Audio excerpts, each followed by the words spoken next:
بيفوز النادي الأهلي على الاتحاد السكندري 2-1 في أداء كويس. ولكن طيب تعالى بقى نتكلم ولكن إيه. طيب النادي الأهلي النهارده بيفوز على الاتحاد 2-1 في أداء منطقي، أداء كويس، بس لسه عندك بعض المشاكل، ومنهم أكبر مشكلة المشكلة الدفاعية. المشكلة اللي محدش عارف حلها ومحدش عارف يحلها ازاي لحد دلوقتي، بس هتتحل. أنا رأيي إن مشكلة الدفاع عند الأهلي هي بسبب إن ياسر إبراهيم أو أي لاعب جنبه، سواء الصغير سواء الكبير، اي حد، هم بيسرحوا في لحظه فالجون بيجي. ولو خدت بالك النهارده هو كوكا وقع فالكوره اترفعت، بس هي برضو بسبب المدافع سرحان، ساب اللي وراه يجيب الكوره جون. معرفش الوم الشناوي ولا لا، بس برضو هو تلم الدفاع اكتر من الشناوي. دي مشكله كبيره ما زالت عندنا. والمشكله التانيه هي اهدار الفرص كتير. بس غير كده اداء حلو قوي واداء مميز جدا النهارده من زيزو.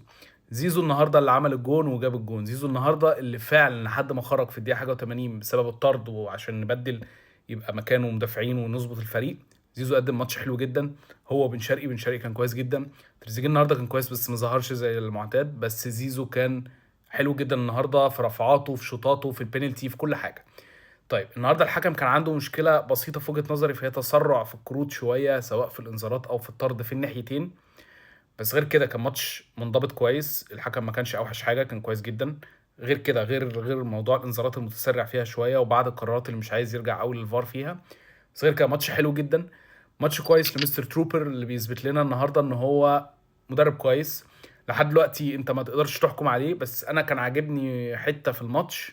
هي حاجه بسيطه جدا، بس لحظه طرد كوكا، مستر تروبر ما عادش يعترض، ما عادش بتاع. مستر تروبر لم الرجاله بتاعته زي ما بيقولوا، ظبط خطته عشان نشوف هنعمل ايه عشان ما يخشش في الجون التعادل. فدي حاجه كويسه جدا منه. بس هو راجل بيقرا الملعب كويس، تغييراته مظبوطه جدا في وجهه نظري، مظبوطه حلوه جدا. فاداء حلو. تاني ماتش ليه، تاني فوز، ان شاء الله اللي جاي يبقى احسن ويبقى اداء احسن. ده كان ماتش الاهلي والاتحاد، وان شاء الله فوز ورا فوز للاهلي ان شاء الله، ونفضل في صداره الدوري وناخد الدوري.